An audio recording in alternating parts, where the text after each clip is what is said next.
general están bastante bien sus trabajos. Se nota que han ido siguiendo el contenido y donde sí de repente habían algunas confusiones que me gustaría comentar. Es en el hecho de eh, que efectivamente hay varias decisiones que podrían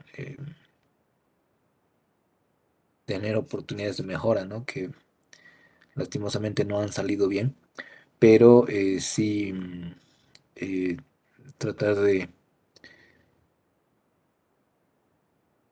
hacer notar que, por ejemplo, lanzar un nuevo proyecto de inversión no necesariamente es negativo, al menos desde el punto de vista de estas prácticas de gobierno corporativo, sino las influencias que hay entre, eh, en este caso, los dueños que, como han leído, además son familiares, ¿no? Entonces aquí sí habían algunos temas que podrían ser cuestionables y que de alguna forma han derivado, ¿no? En efectos posteriores que también los han ido identificando, pero en mayor y menor medida se trataba del hecho en sí. Por ejemplo, el tema de los cónyuges, que no necesariamente, de nuevo, aquí no tenemos que generalizar como que en todos los casos es algo que tiene una connotación negativa o que incluso debería ser prohibido, pero que sí, como en varios de los hechos, ha terminado generando repercusiones em, que afectan a la empresa, ¿no? Entonces aquí había una duplicidad de posiciones, por ejemplo, como varios se han dado cuenta, ¿no? De que tanto el dueño como el gerente y el del directorio son la misma persona, ¿no? Con esto incluso en términos de regulación se ha tratado de hacer modificaciones, pero al final, bueno, fruto también de ese debate inacabado con que en la propiedad privada uno no tendría que tener por qué limitarse.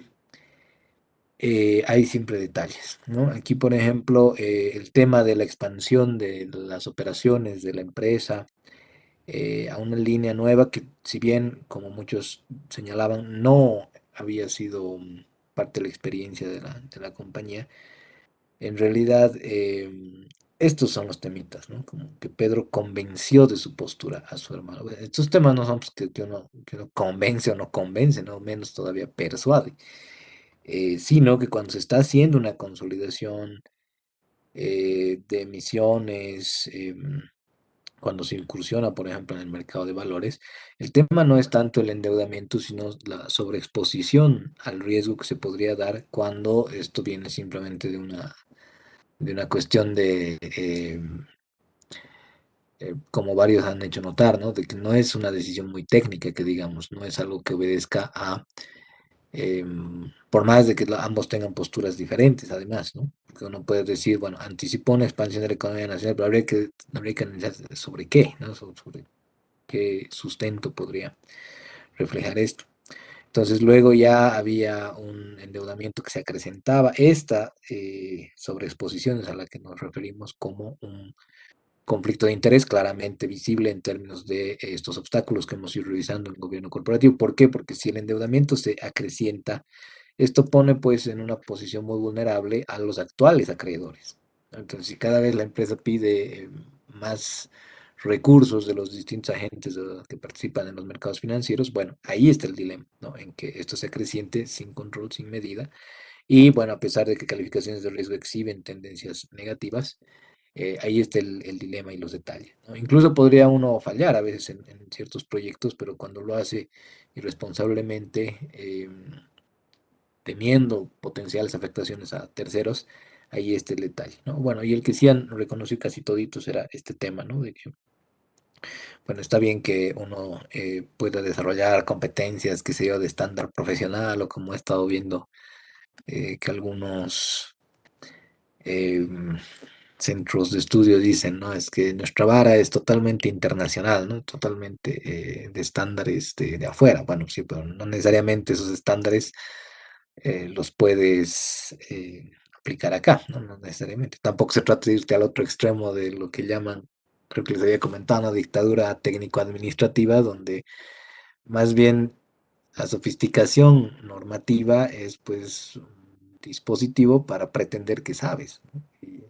en realidad es especie de trampa para que sea innecesariamente complicado, ¿no? Ahí es que, bueno, vos puedes jactarte de que conoces mucho, pero en realidad conoces mucho en un sistema que ha estado presente diseñado para eso, porque solo pocos los pueden entender, a pesar de que uno se jacta, ¿no? Que es porque es capo, esto o el otro, pero sin embargo es para limitar un poco el acceso a la información y al conocimiento sobre la gestión, especialmente pasa esto en los ámbitos públicos, ¿no? De los países de la región. Bueno, aquí había obviamente una decisión que ha terminado, pucha, aniquilando a la empresa de cierta forma, ¿no? Cuando también hay estos problemas de quién va a ser el sucesor, de quién va a ser el que tome las riendas, cosas que están ocurriendo ahora precisamente por efectos de la pandemia también, varios empresarios, ejecutivos se han ido y bueno, se trata pues de asumir las cosas con responsabilidad, ¿no? Entonces, bueno, en general estaba bastante bien, las medidas correctivas en varios casos no estaban tan enmarcadas en gobierno corporativo, en realidad los obstáculos, ¿no? Para la maximización de valor. Algunos me decían, bueno, es que hay que hacer mejores investigaciones en el mercado, por ejemplo, para entrar a lácteos y bebidas refrescantes. Sí, yo sé, es algo para lo que ustedes están estudiando y es efectivamente un tema importante, pero lo que queríamos ver más eran las recomendaciones de resolución, ¿no? De estas relaciones entre los grupos de interés y los gerentes y las empresas, eh, para que esos conflictos no se magnifiquen, no terminen impidiendo esa prioridad para nosotros, ¿no? Que es el valor. Así que bueno, eso quería retroalimentar, estaba en general bien. No sé más bien si ustedes tienen alguna consulta o comentario adicional. Les agradezco mucho que no hayan incurrido en algunas prácticas a las que siempre me refiero en los primeros días de clase, eh, salvo alguna excepción por ahí, pero eh, gracias por haberle dado seguimiento al contenido. Nada que comentar entonces o preguntar o bueno, a veces ponía otras preguntas, pero he preferido hacerle algunos cambios esta vez. Adelante, Marco Antonio. Muchas gracias, licenciado. Esa pregunta es más solo por curiosidad. No sé si es que usted elabora este tipo de casos o es que lo saca de algún libro. Este en particular lo he escrito yo, pero en base a una empresa real. O sea, obviamente tiene muchas modificaciones, pero hay varios casitos, especialmente en posgrado, donde yo los redacto, mm, fruto de haber interactuado, ¿no? Con algunas empresas que precisamente han tenido algunos problemas de este tipo. Ahora, claro que aquí estoy agravando muchas cosas, ¿no? Porque más bien en la compañía en la que se basa esto es todavía algo que funciona muy bien, pero como en varios de los casos que les he ido retratando de empresas que se han formado el siglo pasado, luego esos cambios generacionales les han traído dolores de cabeza. Y no es que los jóvenes herederos, digamos, no han tenido la capacidad para afrontarlo, pero tenían una visión muy distinta, ¿no? Porque precisamente han estudiado pues en contextos donde alguna vez yo he participado de los em, exámenes de grado a través de simulación, por ejemplo, en el MBA que tiene una universidad. Y es interesante su software, ¿no? O sea, te incluye varias variables, varios supuestos, varias contingencias, pero normalmente sus casos son, pues, pucha, tienes una transnacional de 320 sucursales en 17 países y tu decisión es si abres o no abres en Marruecos, digamos, ¿no? Y está muy bien porque nos permite abstraer varios elementos, ¿no? De cómo se comportan las empresas, las corporaciones que ya están bien consolidadas, pero de nuevo, ¿no? Por eso les mostraba el casito este de... A la miércoles, ahora sí. El caso este de la cervecería, por ejemplo, ¿no? Que es un conglomerado global así súper eh,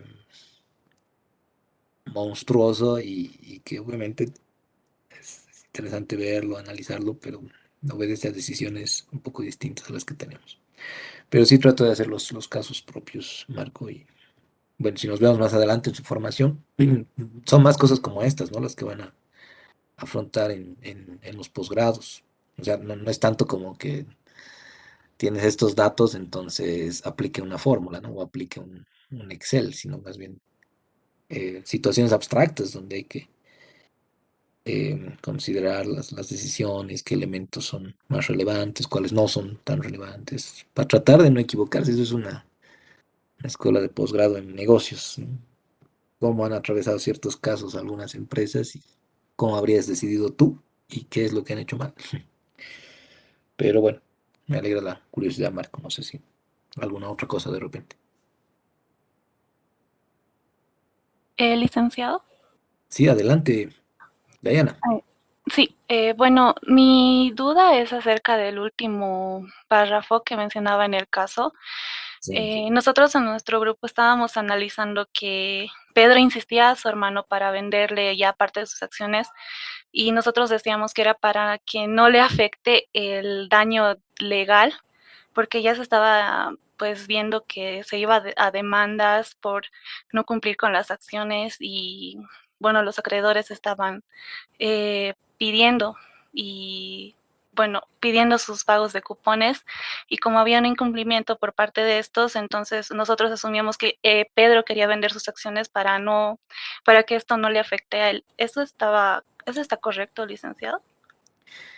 Bueno, en casitos como este, que están bastante resumidos, hay muchas posibles conjeturas que podríamos proponer, ¿no? Y por eso es que en general también es bonito en el posgrado, porque todo el mundo empieza a dar su punto de vista, ¿no? Y a ver riesgos que a veces uno ni siquiera se hubiera imaginado que podían darse y es interesante. Nosotros estamos un poquito más limitados en ese sentido. Muchas veces se los digo en confianza porque nos mecanizamos mucho, ¿no? O sea, queremos que eh, no sea tanto una orientación a la gerencia financiera como tal, sino a otros temas que, de nuevo, ¿no? Cada quien tiene prioridades. Pero yo diría que esto es como cuando ya estás viendo que el barco está hundiéndose, entonces quieres saltar, pues esto lo he visto en algunos casos. Y esto que resaltaba también, porque ya cuando se han involucrado cónyuges, se ha involucrado la familia, si no hay un núcleo familiar que de verdad respalde, tenga un compromiso, o sea, tenga algún tipo de, esto que les decía algún rato con lo de Jobs y Disney, ¿no? O sea, si no hay algún tipo de, perdón que lo ponga tan coloquialmente, si no hay algún tipo de cariño real, auténtico por la empresa, no importa pues, que al fundador le haya tomado décadas de su vida formar un imperio, si el otro no le tiene cariño, o sea, la nueva generación, igualito se va al bombo, ¿no? O la cónyuge, o los otros herederos que pudieran haber. Entonces, cuando ya uno está agarrando y tomando esta decisión, ¿no? Es como que ya, pues todo se fue al diablo, entonces toma nomás, te lo vendo a precio de gallina muerta, y ya como dice Dayana, los acreedores están abriendo procesos, ¿no? Están iniciando acciones legales, entonces probablemente ahí lo que se anticipa ya es una salida del mercado, ¿no? Que deje de ser un negocio en marcha. Y esto, por supuesto, termina en un proceso de liquidación. Ahora, evitar todos estos temas es pues parte de para lo que ustedes están revisando estos temas que podrían parecer pues para muchos, pero es que tiene que ver, ¿no? O sea, bueno, ¿cuál sería la influencia que tiene el esposo o la esposa del dueño en la empresa? Y muchas veces es pues más significativa de lo que nos imaginaríamos. Incluso alguna vez que compartía en emprendimiento han debido escuchar, ¿no? Para convencer al dueño o al gerente de que le vendas tu producto, o sea, de que seas su nuevo proveedor, no le tienes que convencer a él, le tienes que convencer a su esposa. Porque por último, su esposa es la que le dice a él, vas a tomar tal o cual proveedor. O sea, no se lo dice así, pero aunque suene así medio extraño, esto pasa, especialmente en entornos como el nuestro, ¿no? Donde los núcleos son pues profundamente familiares, como les decía, ¿no? En Fukuyama.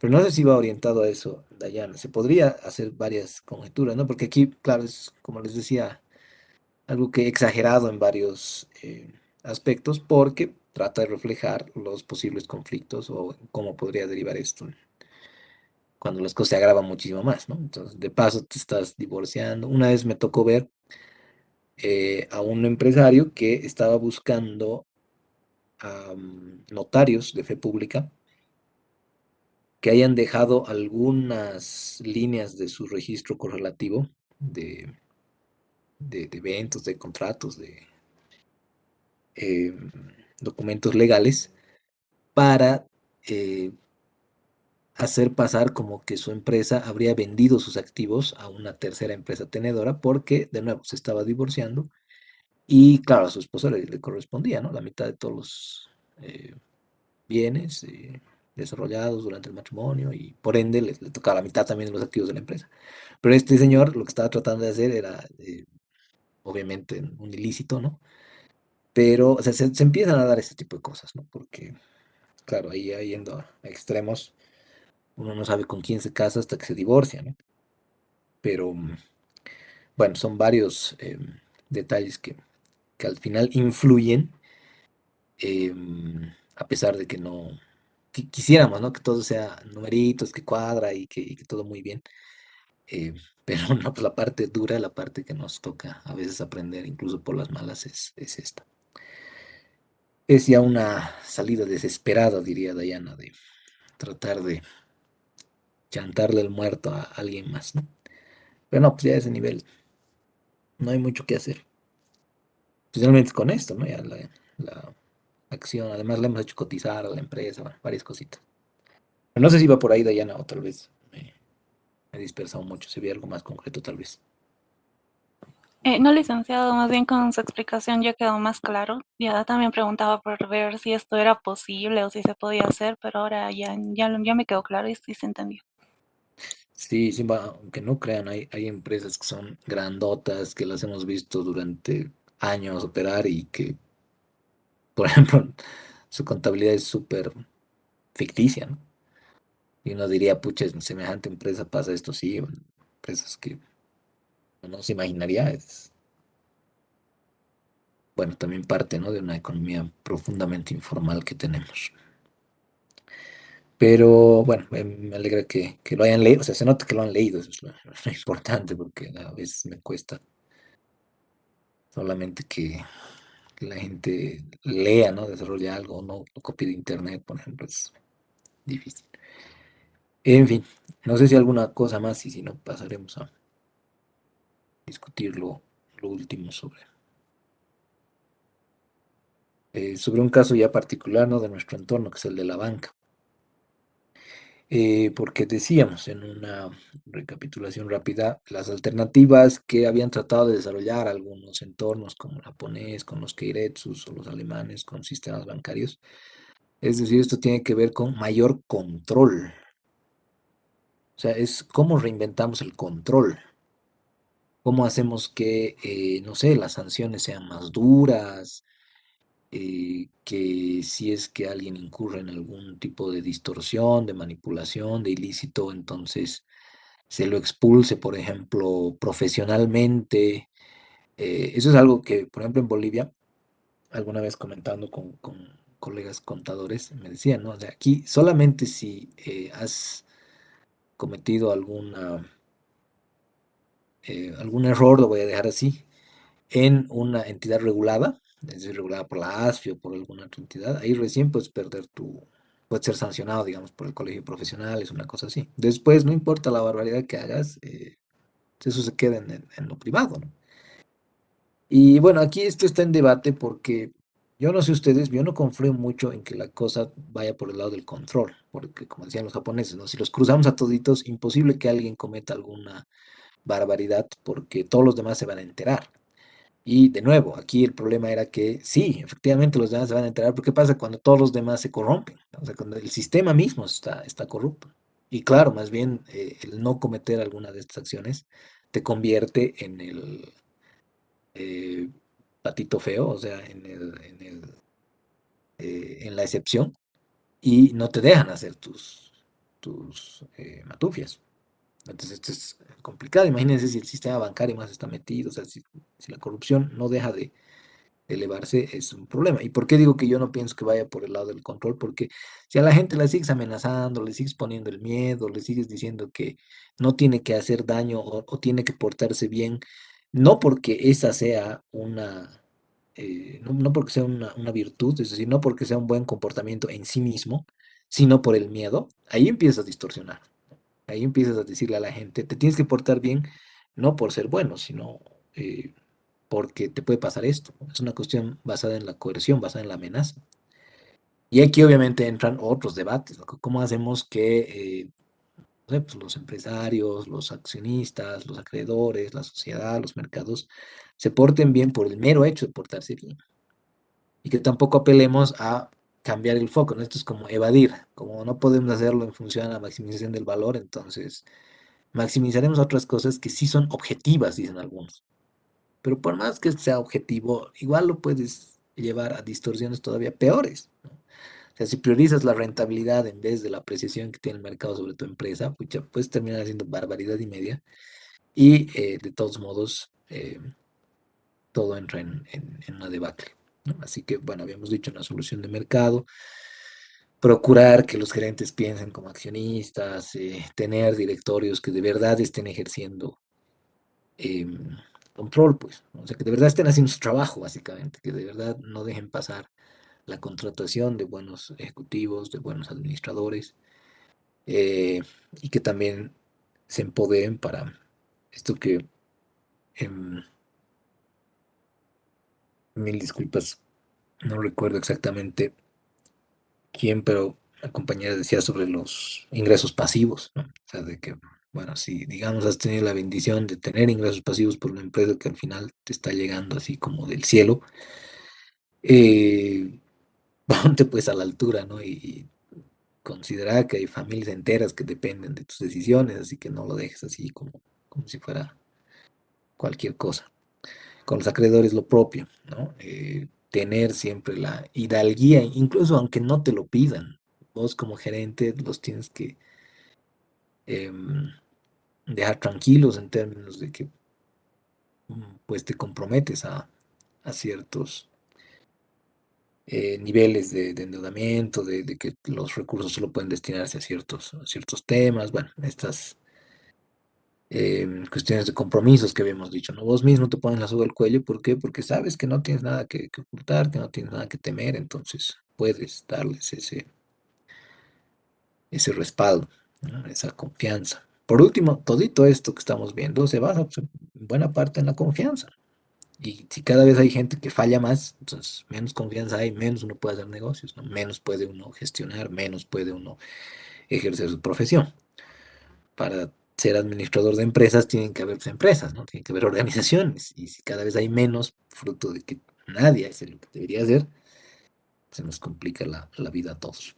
Bueno, en cuanto a los mercados, la calidad de la información, el acceso y el entendimiento, ¿no? En parte a Dios gracias, hoy les decía, tienen ustedes acceso a muchísimas herramientas, soluciones que ya los estoy viendo cada vez más cancheros, eso me alegra, porque vienen así con preguntas de ya, cómo hago para hedgear esta posición en la que me he ido mal, ¿no? He abierto una opción y está apalancada en no sé cuánto y ya toma una mala decisión, ok, ya que tal la vuelta, hazle esto, hazle el otro, pero ya lo están ejerciendo y bueno, también ahí se están dando cuenta de que eh, es más posible hacer eso hoy en día.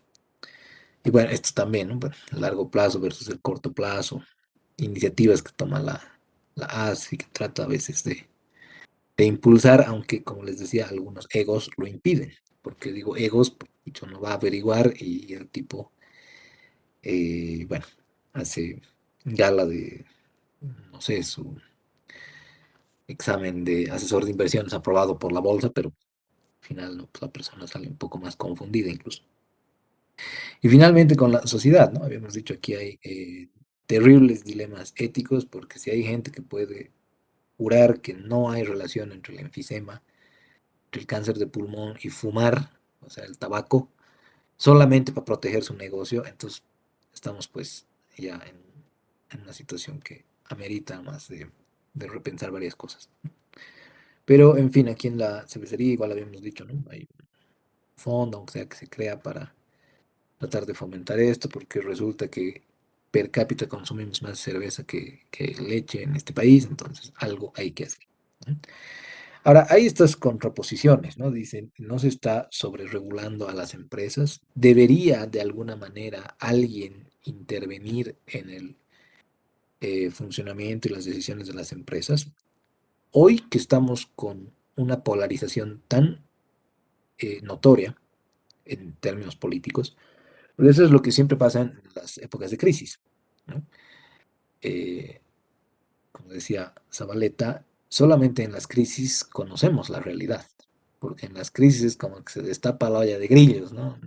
Parecía que todo estaba pacífico, estable, funcionando de maravilla, pero en realidad era porque había una paz aparente, ¿no? Esa paz estaba invisibilizando que habían pues por dentro problemas, opresiones, coerciones, violencias de distintos tipos. En este caso de lo que hemos atravesado con la pandemia, bueno, varias reglas del juego se han necesitado eh, rediseñar, por ponerlo de un modo, porque, claro, resulta que habían varias cosas que estaban pues al límite, ¿no? Y justamente en eso es que salen también los extremismos, ¿no? Y las posiciones extremas, radicales, a veces agarran y dicen, no, pues no, a las empresas vos déjalas funcionar tranquilas y no va a pasar nada, ¿no? Más bien esa va a ser la ruta hacia eh, funcionamiento óptimo, porque de alguna manera todo se, ¿cuál es su palabra? Todo se equilibra, ¿no? O sea, de alguna manera todo se autoorganiza. Y bueno, esa autoorganización obviamente siempre tiene orígenes históricos, orígenes sociales, de alguna forma se va a organizar. Y por eso es que hay quienes sostienen que de verdad debería ser mercado libre en todo y para todo. Y bueno, no sé si ustedes piensan igual, pero ya sería una posición extrema, ¿no? Ahora, definitivamente no se va a negar que el Estado y los que nos gobiernan, pucha, tampoco parece que toman decisiones muy en favor de nadie más que ellos, ¿no? Pero el punto está en eso, pues que si de todos modos dejáramos que todo se dejara en manos del mercado, igual van a haber abusivos, ese es el problema. Al final no es si el empresario es bueno o es malo, sino que si se permite que se acumule tanta riqueza, es demasiado poder en un solo núcleo familiar, digamos, es demasiado poder que muchas veces se mal utiliza para comprar la justicia, para tapar errores, para influir en los mercados, para meterse en la política, para varias cosas, ¿no? O sea, ahí el problema está en cómo hacemos para evitar que el que acumule demasiado, que bien podría ser por una ruta encomiable de generación de empleo, de pago de impuestos y de que demuestra además que es un gran administrador, gran empresario y que por ende podría ser un buen político, como ese, hay otros detrás de él que en realidad tienen otras intenciones, ¿no? Que solo quieren beneficiar a sus intereses. Entonces esto exige pues el pensamiento, como les decía, este casito sería bueno de verlo porque ¿qué pasa cuando intercedemos o no intercedemos en el funcionamiento de los mercados? Y si aquí existen precedentes donde hayan habido resultados negativos en nuestro entorno. Y uno de los resultados negativos ha sido pues el de este casito eh, de la intermediación financiera en nuestro país, ¿no? En ese periodo de 10 años se han fundido más de 10 bancos en nuestro país. Y era porque, claro, había esta visión de que no, vos déjalo al mercado funcionar tranquilo y libre y vas a ver cómo todo se autorregula. Y no, pues, varias de estas entidades se han ido al diablo precisamente porque nadie les decía nada. ¿Y a qué me refiero con nadie les decía nada? Especialmente uno de esos nombrecitos que está ahí ha fundado su propia aerolínea, estafando a los ahorristas. ¿Por qué me voy a algo tan contundente como estafando a los ahorristas? Porque estos bancos, bueno, en algunos casos se creaban pues como si ahorita dijéramos ya todos daremos vaquita para llegar a los 30 millones de UFBs que requiere el patrimonio de un banco múltiple, o 18 millones en un banco PYME, digamos.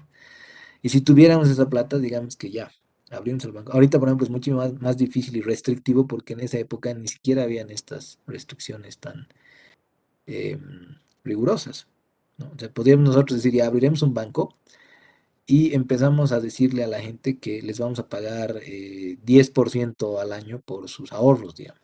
Ahorita ustedes saben que las tasas están botadas al piso, debe estar un 3 4 5 a lo mucho el rendimiento en una caja de ahorros. Pero ¿cuál es el punto? ¿Qué pasa si el ahorro, o sea, eh, la tasa máxima de rendimiento en una caja de ahorros es de 5%? Si nosotros ofrecemos 10, ofrecemos 15, ofrecemos 20? ¿Qué pasaría? De repente la gente se siente tentada, ¿no? Agarran y dicen, oye, pucha, en mi banco me pagan 3 por mi caja de ahorro y me voy con esto si se me pagan 10 o me pagan 20. Me iré con ellos.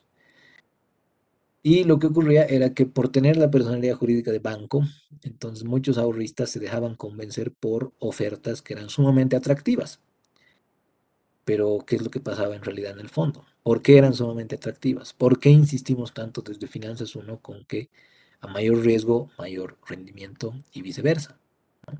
Si algo es demasiado atractivo para ser verdad, probablemente porque no lo sea, ¿cierto? Básicamente han funcionado incluso como esquemas Ponzi. Esto está en un libro de quiebra de bancos, de Cuevas, si lo quieren leer, pero volviendo a mi ejemplo, si nosotros fundamos un banco y empezamos a captar dinero de los ahorristas, pero para poner esos recursos, se supone que deberíamos ponerlos en créditos sanos, ¿cierto? Pero ¿qué pasa si empezamos a prestarle esa plata a nuestros amigos, a nuestros familiares, a cualquiera que nos ponga un plan de negocio enfrente, pero con tal de que luego nos pase algo de dinero? Porque total, si es que llegamos a colocar todo ese dinero, nos quebramos, pues y punto, ¿no? En ese entonces no había la suficiente rigurosidad como para que alguien pueda decir, bueno, por último me quiebro y ya, ¿no?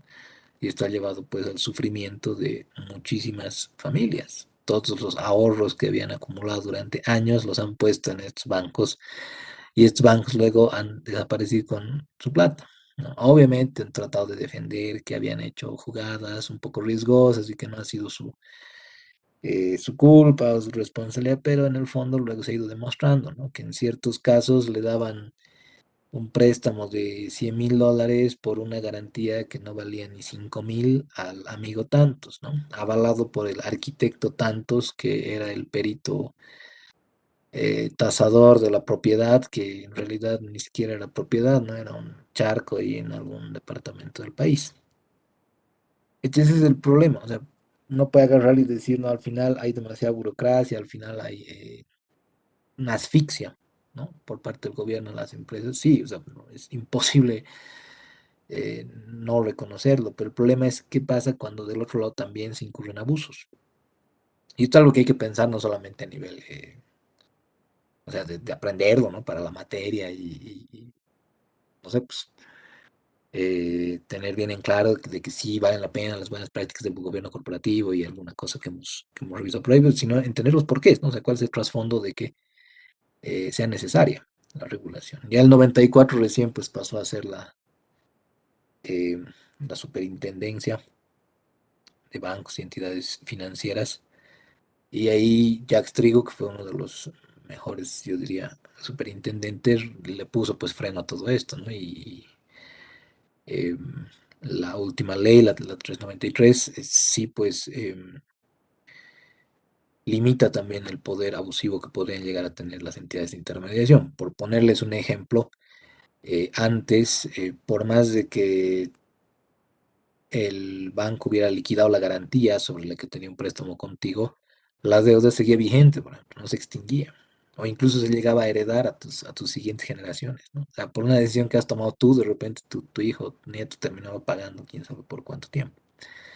Ahora, todos estos temas yo sé que son problemas muy polémicos, yo sé que no son así de respuesta fácil, ¿no? De sí, todo que sea superregulación y viva el Estado y tampoco que sea el otro extremo de que no, liberalización de todo y que el que tiene plata que contrate pues hasta su seguridad privada o su médico en casa, ¿no? Porque ninguno de esos dos extremos nos va a llevar a nada. Es cuestión de ver la historia, es cuestión de ver varios casos por los que las cosas han terminado siendo como han sido. ¿no? Entonces, si al final uno abre un banco para financiar su propia aerolínea y de paso le pone el mismo nombre, así cínicamente, ahí justo está en la lista, ¿no? No voy a decir el nombre, pero está ahí, ¿no? Y luego decimos, ah, ucha, qué capo es este empresario, ¿no? Porque tiene una aerolínea, ¿no? Sí, pero hay que ver de dónde saca la aerolínea, ¿no?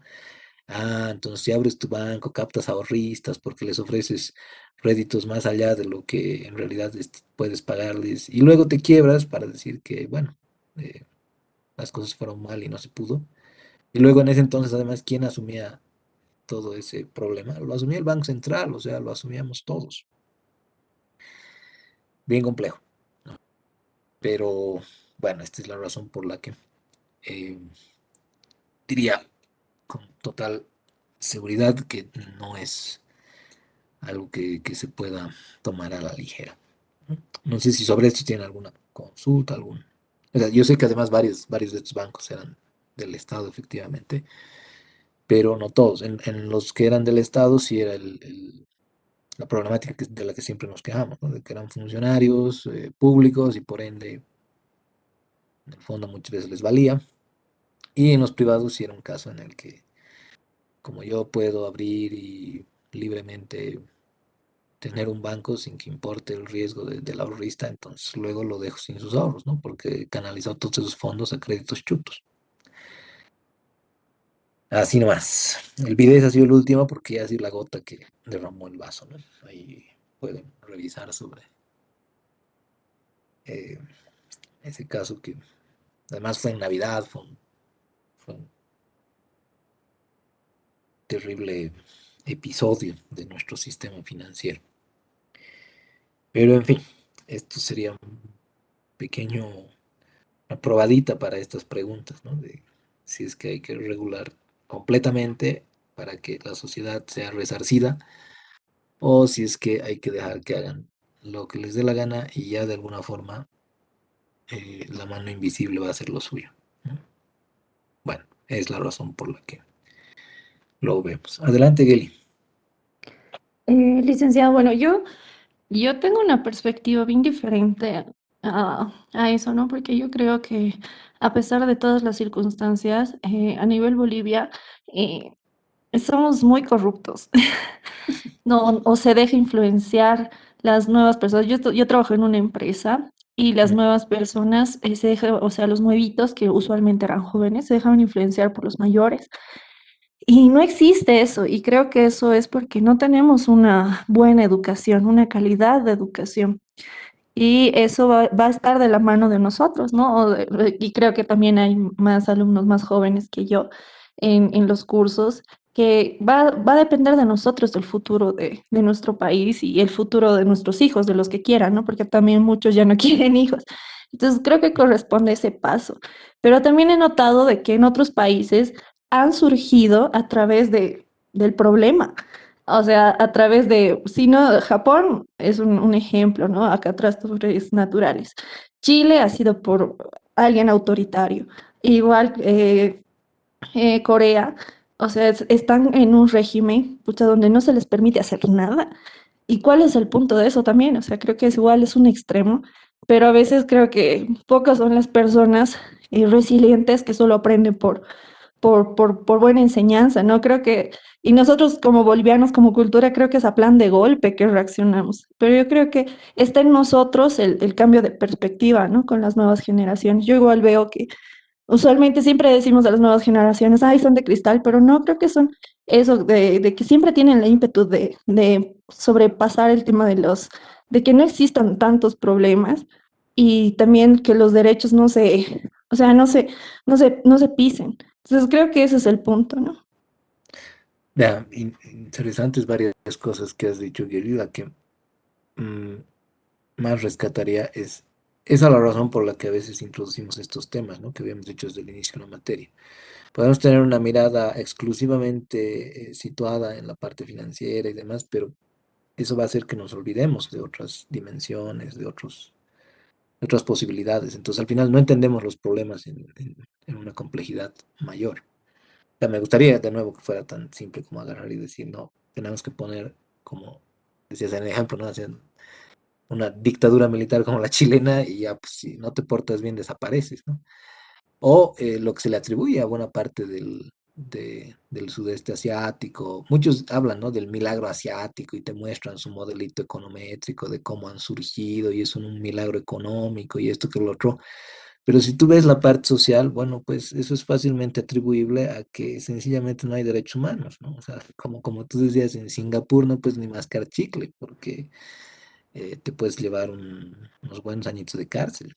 ¿No? Entonces, ¿cuál es, digamos, el contrapeso a tener una sociedad, a tener un Estado autoritario en el que al final todo se reduce al castigo, ¿no? A la coerción? Es decir, como trataba de reflejar hace un rato, pórtate bien, pero no te portes bien porque hay que portarse bien, sino pórtate bien porque tienes miedo, pórtate bien porque no quieres castigo, pórtate bien o porque los demás se portan bien, porque los demás se normalizan, ¿no? O se convierten en seguidores como en un pensamiento de rebaño. Entonces ahí deja de haber pensamiento. Cuando hay homogeneidad de ideas, cuando hay esto que algunos igual llaman, ¿no? Es que tiene que haber un sentido común universal o solamente una forma de ver las cosas. Ahí es donde vamos perdiendo la capacidad de analizar y ver más perspectivas.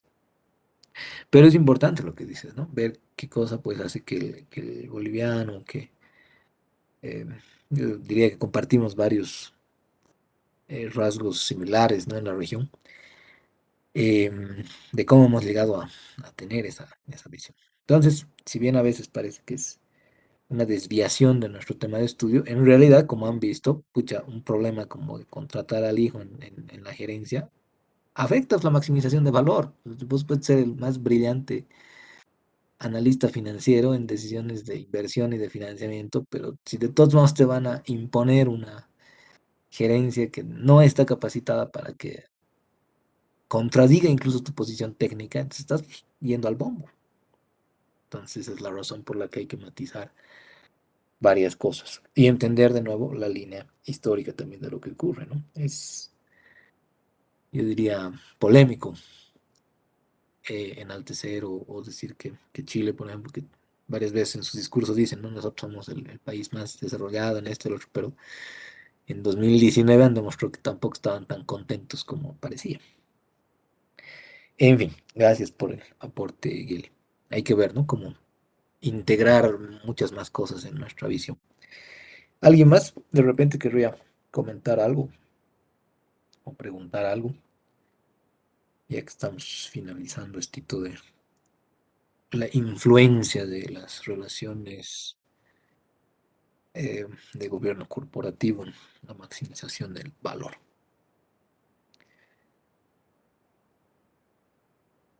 Bueno, es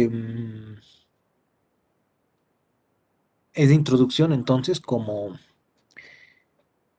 intento de integración de lo que va a ser ya el abordaje que habíamos dicho, ¿no?, de todo lo anterior, pero ya aplicado en un nivel corporativo. Y partiríamos con esta segunda parte de evaluación y riesgo. Eh, Sobre evaluación es una terminología todavía pendiente, algunos usan valorización, otros evaluación, em, otros valoración también.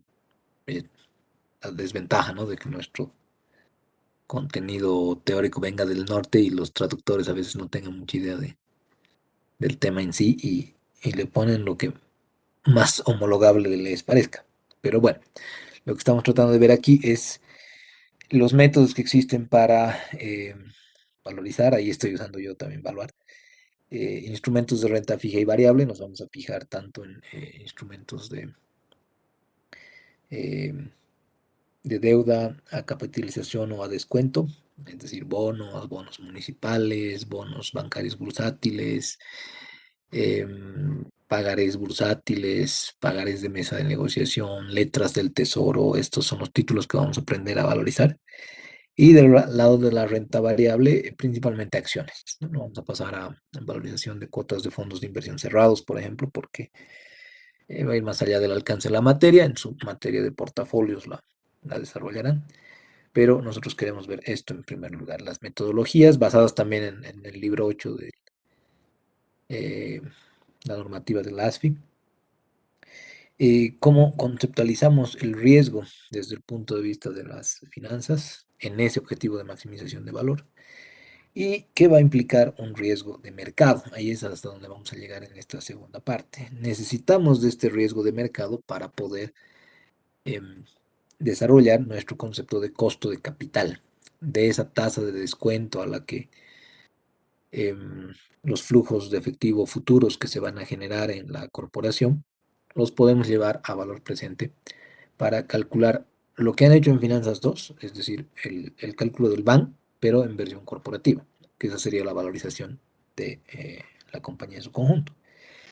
Y para eso vamos a terminar con el modelo de evaluación de activos de capital. Bueno, entonces para esa primera pregunta, les he dejado un texto en Moodle, no sé si lo han podido revisar, pero les recomiendo que le den una lectura. Hay, por supuesto, algunas secciones que no vamos a desarrollar tanto porque las van a ver más en la administración de portafolios, pero por lo menos las primeras partes de cada sección sí sería importante que las revisen, ¿no? Em, para poder justamente aplicar estos modelos de valorización. Necesitamos valorización, ¿por qué? Porque cuando estamos haciendo ya la parte de construcción de los flujos futuros de la compañía, necesitamos saber cuánto es el valor de la deuda, el valor justo o la valorización basada en la norma, tanto de la deuda como de el, eh, el lado de la liquidez.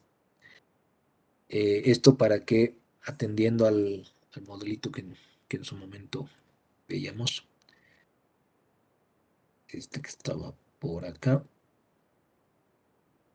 este de aquí, ¿no? Como nuestro objetivo es el valor del paquete accionario, valorización de las acciones de la compañía o del patrimonio de la compañía, vamos a necesitar estos flujos libres, el flujo residual y vamos a necesitar el valor presente descontado de la empresa, esto que sería como el BAN de la compañía.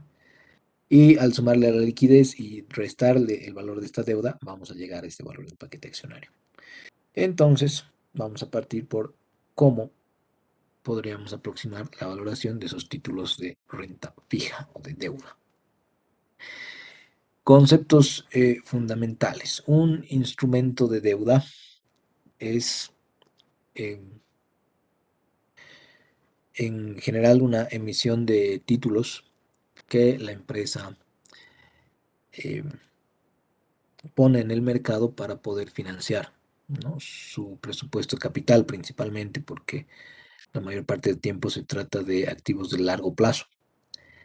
Entonces ahí pueden haber varias decisiones, esto está mejor desarrollado en el texto, pero lo que sí nos interesaría demarcar es que estos instrumentos de deuda, que de nuevo pueden ser bonos, pagarés, letras y demás, pueden tener un interés fijo o un interés flotante.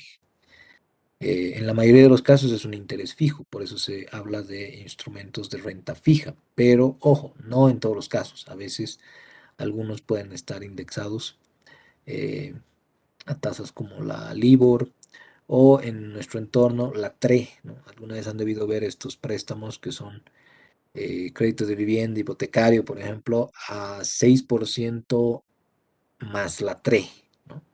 Y esta TRE se va a computar a partir de el promedio de las tasas pasivas que tiene el mercado de las entidades de intermediación, entonces va variando, ¿no? Va oscilando. Siempre paga 6% fijo, pero más esa TRE, que puede ser cambiante en el tiempo.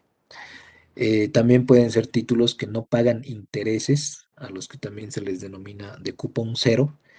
Y ustedes dirán, pero pucha, si no paga intereses, ¿de qué ganas con ese título? Bueno, esto es también una equivalencia a títulos que les denominamos a descuento. ¿Y a qué nos referimos con que son títulos a descuento? Por ejemplo, en las subastas del Banco Central, el valor nominal de las letras, vamos a decir de las letras del TGN, es de 1000 bolivianos o 1000 UFBs o lo que aplique, pero el valor nominal es de 1000. Eso significa que una vez que vence el plazo, que suelen ser 364 días, uno va a obtener esos 1000. Y por eso es que decimos que no tiene intereses. Entonces, ¿cuál es el chiste? ¿De qué gana uno ahí, no? Lo que pasa es que en la subasta uno va a pujar a través de un rendimiento. Entonces, si ese rendimiento es del 1%, por poner un ejemplo, uno va a pagar, digamos, 999,38 por este título que vale 1000 en términos nominales. Y mientras más asciende esa tasa, uno va a ir pagando menos por esa relación inversa que han debido ver en Finanzas 2, ¿no? En el cálculo del BAN, por ejemplo. Si sube el costo de oportunidad, si sube el costo de capital, el BAN se va haciendo menor, ¿cierto? Y viceversa, porque la relación es indirecta. Entonces, si esta tasa, por ejemplo, al final uno se la adjudica en 3%, significa que va a pagar 997 en ese momento. Bueno, estoy haciendo un ejemplo muy burdo. 997 por algo que al final le va a pagar 1000. Entonces, sí hay un rendimiento, pero es un rendimiento que denominamos a descuento. No sé si me dejo entender ahí, pero es que en vez de la capitalización usual a la que estamos acostumbrados, es decir, ahorita abrimos un DPF por 1000 y si el interés es de 10% en un año, entonces al final recibimos 1100, ¿cierto? Pero aquí es al revés, al final vas a recibir los 1000 independientemente de lo que suceda. Como estás rentando, bueno, depende de la tasa a la que te hayas adjudicado el título o a la que hayas adquirido el título. Y ahí de repente pagas 980 si eres muy afortunado por algo que te va a terminar pagando 1000, ¿no? Eso es a lo que nos referimos cuando hablamos de instrumentos que no tienen intereses, son de cupón cero o que también se les denomina a descuento, ¿no? No es una tasa que capitaliza, sino más bien hace lo inverso, descuenta para saber cuánto deberíamos pagar hoy para obtener los 1000 al final del periodo. Bueno, todo esto se va a ir aclarando con los ejercicios, ¿no? Pero es una antesala. También pueden haber títulos en los que hay una amortización periódica o también otros en los que les denominamos bullets, que son un solo pago al vencimiento, ¿no? En general suelen ser de amortización periódica, ¿no? Por ejemplo, los bonos amortizan el capital a partir de cierto cupón y van pagando, ¿no? Desde ese momento, digamos, tiene 12 cupones, entonces a partir del sexto cupón pagan el 25%, en el octavo otro 25%, en el décimo otro 25% y en el último otro 25%. Entonces es una amortización periódica. Cuando hablamos de amortización en un solo pago al vencimiento, es lo que otros también llaman el sistema americano, ¿no? Durante todo el transcurso del préstamo o de la emisión del título, se han ido pagando intereses por el total de ese monto. Y al final es que se devuelve la totalidad del principal o del capital. Esas serían otras de las posibles demarcaciones entre los distintos títulos. También hay algunos que tienen periodos de gracia, ¿no? Que no pagan intereses o que por lo menos el cómputo del interés no corre desde el inicio, sino desde una etapa posterior para darle algún incentivo al que está recibiendo los recursos. También hay distintas opciones de convertibilidad. Las que más conocemos en el entorno son las opciones de conversión a acciones comunes, ¿no? Las BOCAS, los bonos convertibles en acciones. Es decir, si el bono te costó 10.000 bolivianos y al final del vencimiento tú tienes esta opción de convertibilidad, puedes ejercerla ya sea obteniendo el equivalente de 10.000 bolivianos en acciones comunes en su cotización del día o devolviéndote también los 10.000 en líquido, ¿no? En bolivianos. Y bueno, pueden tener o no tener garantía. En general, en el mercado de valores nuestro, van a ver en varios de los prospectos, dice garantía quirografaria, que algunos llaman a sola firma. Bueno, no es tan sencillo como a sola firma, ¿no? Porque involucra tus bienes presentes y futuros, y en eso siempre hay que tener cuidado, porque si en algún momento, por alguna razón, a uno le va mal y no puede pagar, bueno, tiene que saber que incluso aunque llegara a volver a pararse, esos rendimientos, ese resultado, ese desempeño, igual va a ir a pagar a las deudas, ¿no?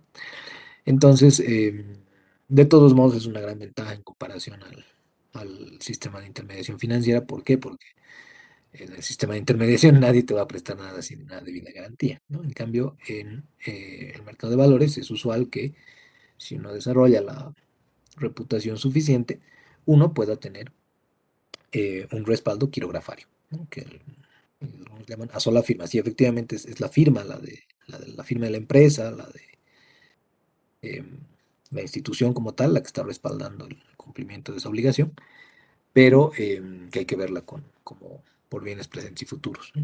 No es tan sencillo. Bueno, estas son algunas de las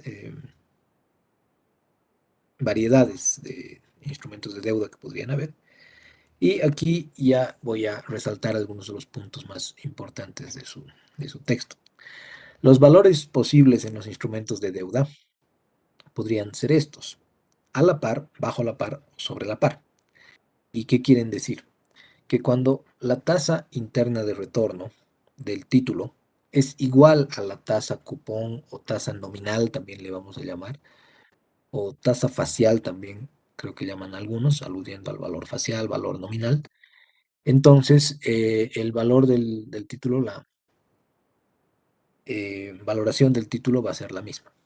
Si la tasa de rendimiento, de nuevo, si la tasa de rendimiento en el mercado de ese título es la misma que la tasa cupón o la tasa nominal, eh, si en el mercado el rendimiento es 10% de ese título y la tasa nominal de ese título ha sido emitido en 10% también, entonces no va a haber ninguna desviación. Va a ser el mismo valor que tiene el título en el mercado respecto de su valor nominal, de su valor de emisión.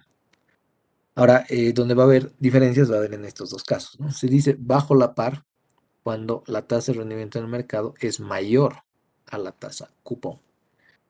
¿Por qué? Por esta relación que les recordaba de el valor actual neto, ¿no? Si digamos el rendimiento en el mercado es de 12% de un título y la tasa nominal o la tasa cupón es de 10%, entonces supongamos que el título tiene un valor nominal de 10.000, muy probablemente el valor en el mercado o esta valorización que queremos hacer sea inferior, digamos 9.980. Por eso decimos bajo la par. ¿Por qué? Porque la relación entre la tasa y esta valorización es inversa. No sé si recuerdan, pero por ejemplo, cuando hacían un perfil del valor actual neto, eh, este era el BPN y este era la TIR, ¿no? El BPN o el BAN. Los uso indistintamente, a pesar de que algunos hacen valor presente neto, valor actual neto. Pero el punto es que la TIR está ahí, ¿cierto? Cuando el valor actual neto igual a 0, entonces ahí tenemos la tasa interna de retorno. El punto es que mientras más alto sea el nivel de la TIR, obviamente este van va a ir cayendo hasta llegar a 0, porque la relación es inversa. Ahora, ¿esto cómo se explica en los mercados? Bueno, la tasa va a ir subiendo en la medida en la que se perciba un riesgo mayor, pues, sobre un título, ¿no? Si en un principio la tasa era de 10%, ese es el rendimiento cupón que tiene el título, pero luego los diferentes participantes en el mercado han ido apreciando, o en este caso se han ido deshaciendo de los títulos, es decir, ese rendimiento ha ido creciendo al 12%. ¿Por qué? Porque fruto de un mayor riesgo percibido sobre estos títulos es que la gente necesita un premio mayor para ser recompensados por el invertir en estos valores, ¿no? En estos bonos. O sea, si bien el título rinde 10% en términos nominales, en términos de la construcción de flujos que vamos a hacer, Si es que esto sube a 12% es porque se está percibiendo un riesgo mayor en ese título y por ende tiene que recompensar más a sus inversionistas para que ellos decidan invertir en esa emisión, ¿no? Entonces, esto va a requerir que el precio o que esta cotización en el mercado sea menor a los 10.000. O sea, sabemos que el título vale 10.000 nominalmente, pero para que yo decida invertir en este título que me parece riesgoso, voy a pagar un monto menor. Es decir, no voy a pagar los 10.000 enteros, voy a pagar 9.980. Y esto va a hacer que la tasa cada vez suba más. No sé si me voy a entender con esta relación inversa, ¿no? Si el rendimiento en el mercado es mayor a la tasa cupón, bueno, pues la valoración del título es menor a su valor nominal. Y lo propio pasa del otro lado. Si es que el rendimiento en el mercado es de 8% y de nuevo el rendimiento nominal o la tasa cupón es de 10%, significa que la gente percibe un riesgo menor en estos títulos. Y por ende, si de nuevo el valor nominal es 10.000, de repente este título llega a una valorización de 10.500. ¿Por qué? Porque como la gente percibe un menor riesgo en estos títulos, y esto solamente llega a un rendimiento de 8%, y estamos cambiando el monto que pagaríamos por esos títulos, porque si bien valen 10.000 nominalmente, nosotros estamos dispuestos a pagar 10.500, 11.000, 12.000 de repente, este rendimiento en el mercado se va a ir haciendo cada vez menor. ¿Por qué? Porque la gente está dispuesta a obtener un premio menor por algo que es más seguro, entre comillas, por algo que tiene más, eh, es más podemos confiar más en él. Entonces aquí, a ver, hay un ejemplo, si es que no lo he logrado transmitir muy bien. Dice, un bono a perpetuidad con valor nominal de 100 pesos tiene una tasa cupón de 10%, ese es el rendimiento nominal, ¿cierto? ¿Qué ocurre cuando las tasas de mercado alcanzan valores de 9, 10 y 11? Bueno, aquí hay una tablita que me la he mangueado de Dunroff igual, que dice, el cupón, si es que es una perpetuidad y el valor nominal es de 100 y el rendimiento nominal es de 10%, el cupón va a ser de 10 en todos los casos, ¿cierto? Eso no va a variar porque eso es lo que se ha comprometido el emisor a pagar a perpetuidad, ¿no? Cada año que transcurre o cada semestre o el plazo que se haya definido que transcurre, ellos pagan 10 bolivianos. Ahora, el rendimiento del mercado, cuando es de 10%, es decir, el mismo, son iguales, van a hacer que su valor por el descuento igual sea de 100 bolivianos, ¿no? Por el descuento una perpetuidad, es decir, 10 es el pago que hace esta compañía o esta organización, y si el rendimiento del mercado es de 0.1, el valor es de 100, como está ahí. Pero si cambia el rendimiento del mercado, es decir, son los mismos 10, pero el rendimiento es de 11%, esto ya les va a dar 90.91 bolivianos. Es decir, cuando el rendimiento está por encima del rendimiento nominal, obviamente el valor va a ser menor. ¿Por qué? Porque eh, la gente solo está dispuesta a pagar 90.91 por este título que vale 100. Si yo termino pagando 90.91 por un título que vale 100, en realidad estoy obteniendo 11% de rendimiento, ¿no? Pero ahora la pregunta sería, ¿por qué yo sería tan cínico como para querer pagar 90.91 por algo que vale 100? Porque claro, percibo un mayor riesgo en este título. Entonces yo no me voy a ir con un premio que sea menor al 11% porque percibo un riesgo que en este caso es mayor al rendimiento nominal. Lo propio del otro lado, ¿no? Si es que yo quisiera pagar 111,11 por este título que vale 100, entonces me estoy llevando un premio menor, ¿no? Porque voy a pagar más por algo que vale nominalmente solo 100. Pero yo estoy dispuesto a obtener un rendimiento menor. ¿Por qué? Porque percibo un riesgo menor también en este título. Y si se van apreciando los valores, al igual que en economía, en oferta y demanda, obviamente los precios van a tener a subir, ¿no? Las cotizaciones van a tener a subir. Y lo propio al revés. Si percibimos demasiado riesgo en ciertos títulos, todos nos vamos a querer deshacer de esos títulos y por ende, ante la sobre oferta, digamos, de esos títulos, los precios van a bajar. Esta es una cuestión así de simple de oferta y demanda.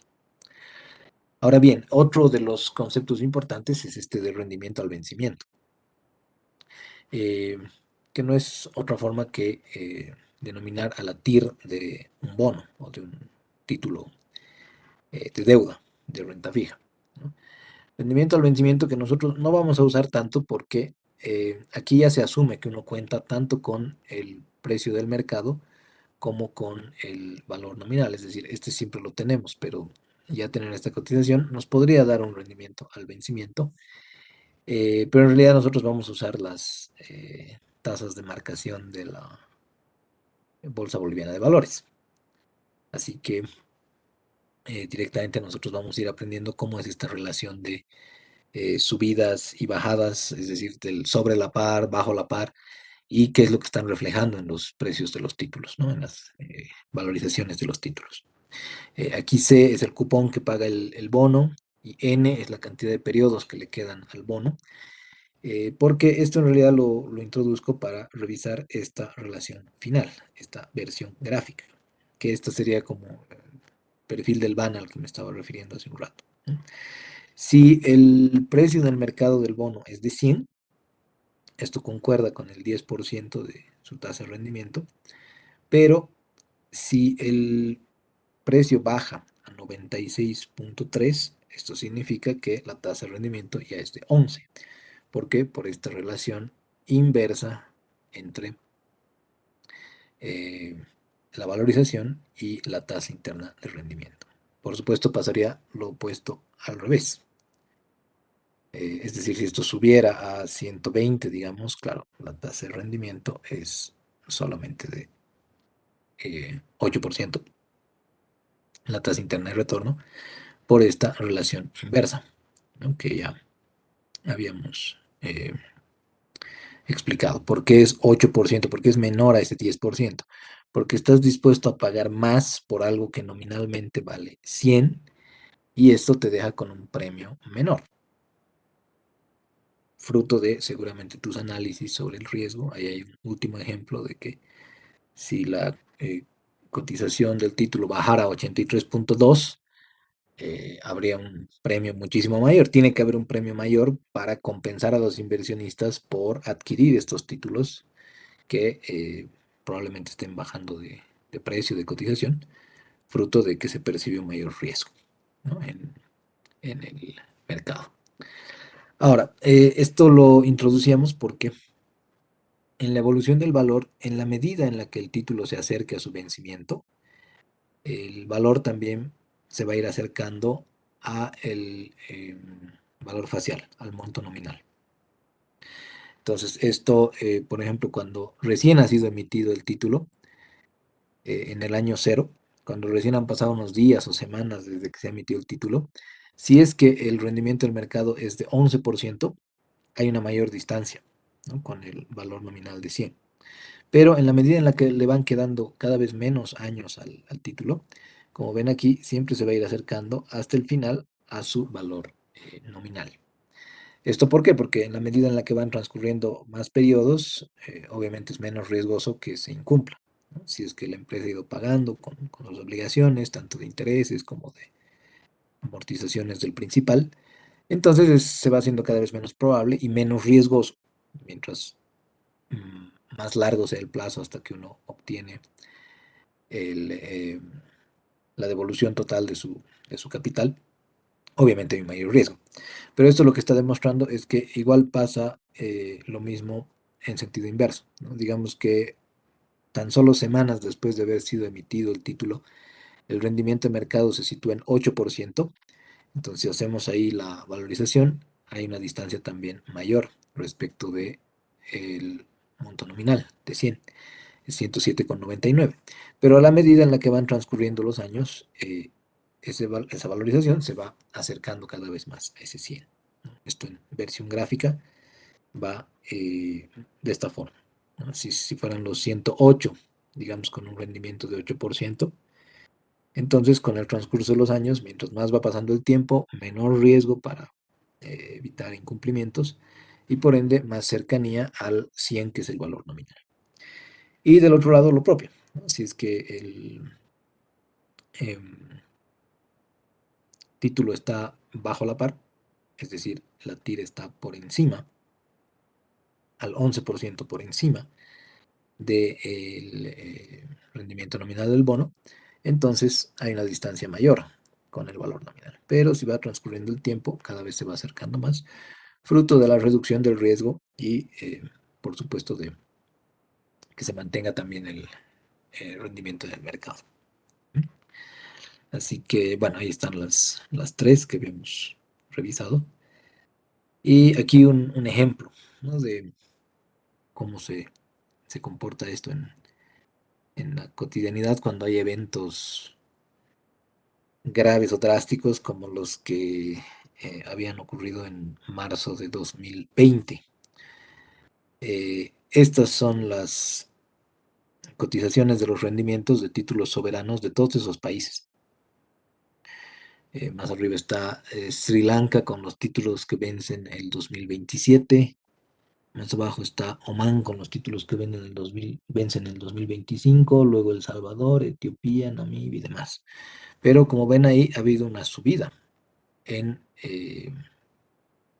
las tasas de rendimiento, ¿no? Este título, por ejemplo, que nominalmente paga 6.2%, el título soberano de Sri Lanka, en marzo de 2020 estaba oscilando ahí alrededor del 7 y pico por ciento, ahí donde estoy poniendo en rojo, no sé si se nota, pero de repente en ese momento, en ese mes de marzo de 2020, esto sube a más de 14%. Y con los otros pasa algo muy similar. Este azulito, por ejemplo, el título de Albania, ¿no? Estaba ahí oscilando entre 3 y 1,5 más o menos, pero este título de Albania, que vence el 2026, estaba oscilando entre 3 e incluso 1.7, 1.8, pero en marzo de 2020 sube, ¿no? Sube su rendimiento en el mercado. Su rendimiento sube a un poco más de 3,5, a pesar de que nominalmente igual está pagando 3,5 este título. Ahora la pregunta es, ¿qué hace que, o qué evento se ha suscitado en este momento para que los rendimientos de los títulos soberanos de todos esos países empiecen a subir? Y con esto podríamos, creo, concluir lo de hoy, sí. No sé si alguien nos podría contestar qué es lo que ha provocado todas estas subidas en las tasas de rendimiento, como ven ahí, eh, de los títulos de deuda de todos esos países, ¿no? A ver, de repente algún otro ejemplo. Este de El Salvador está interesante igual.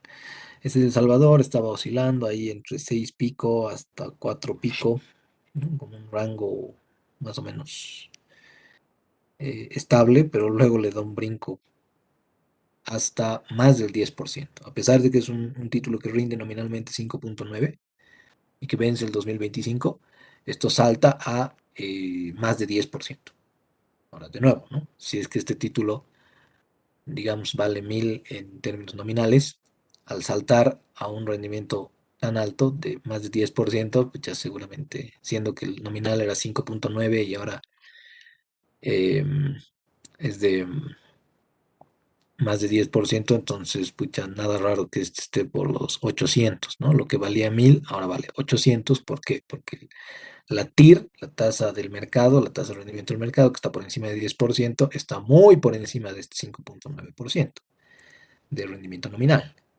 Y al estar muy por encima, eso significa que el título está bajo la par, ¿no? Está con un valor mucho menor al nominal. Bueno, no sé si me dejo entender con esto, ¿no? Pero ¿qué ha pasado en marzo de 2020 o qué ha pasado el segundo trimestre de 2020 para que todo esto empiece a tener su subida de tasas así tan estrepitosa?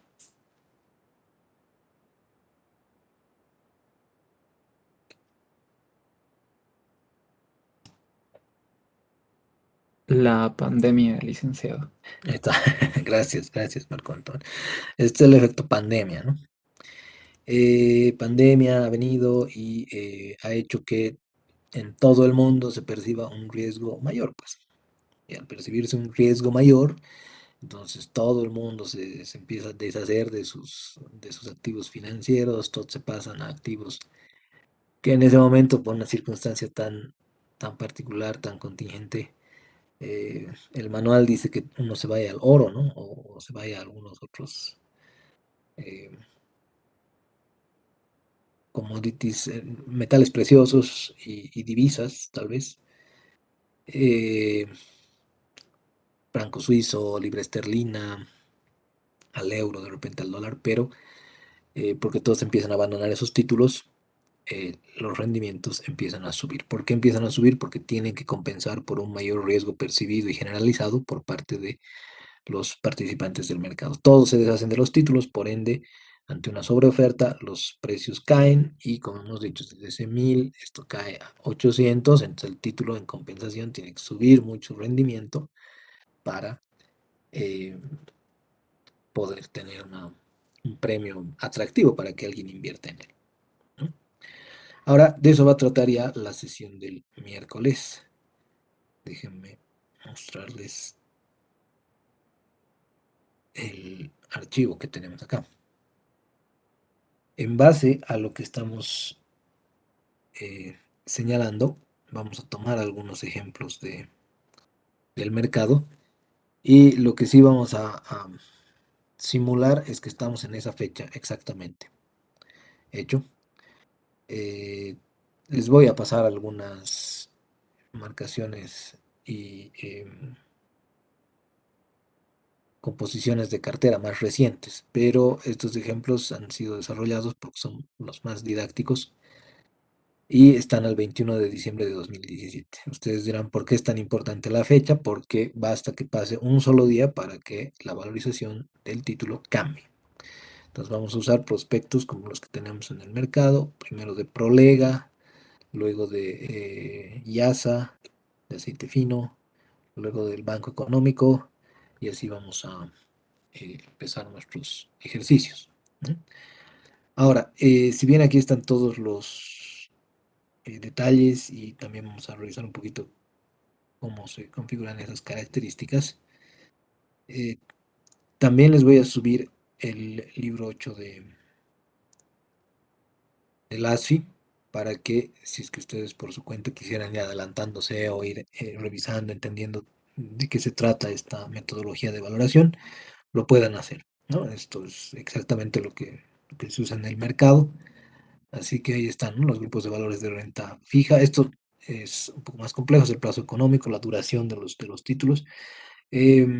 Como les digo, pueden revisarlo y pueden verlo, pero aquí también en el texto, eh, el que les he dejado, debe estar aquí.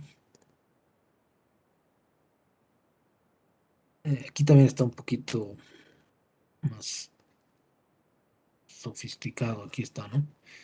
Dice bonos comprados en periodos intermedios de renta.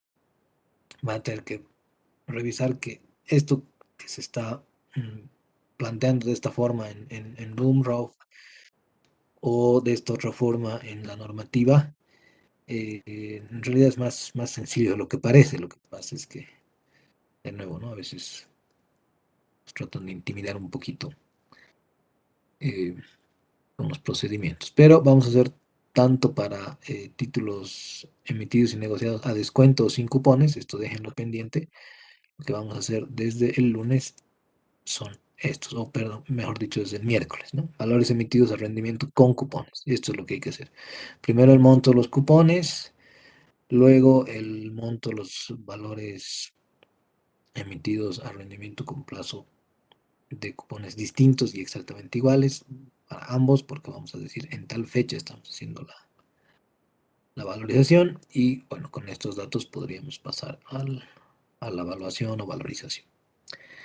Pero ya sea que decidan intentar el miércoles, si alguien quiere exponernos su versión, es bienvenida.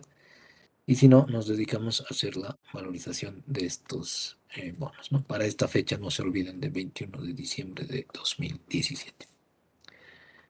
Bueno, creo que sí un poco em, y muy directo con algunas cosas, pero van a ver que si le echan la lectura y además empezamos a hacer los ejercicios del miércoles, ya las cosas van a ir aterrizando mejor. No sé si habría alguna consulta, alguna duda, pero espero que al menos esto quede claro porque ¿por qué se ha dado esto? Porque había pandemia, como dice Marco. Al haber pandemia hay más riesgo percibido, todos empiezan a deshacer de sus títulos, entonces la tasa sube porque esa tasa tiene que compensar esa caída de el precio, ¿no? Que se está pactando en el mercado. Cae el precio, entonces sube a 14% a pesar de que la tasa nominal es de 6,2%. Bueno, comentarios, dudas, aclaraciones.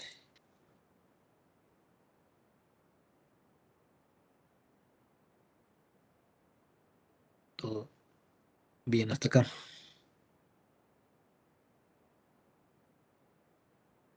Bueno, eh, las gracias entonces por la atención. Nos reencontramos el miércoles. Que estén muy bien. Cuídense mucho.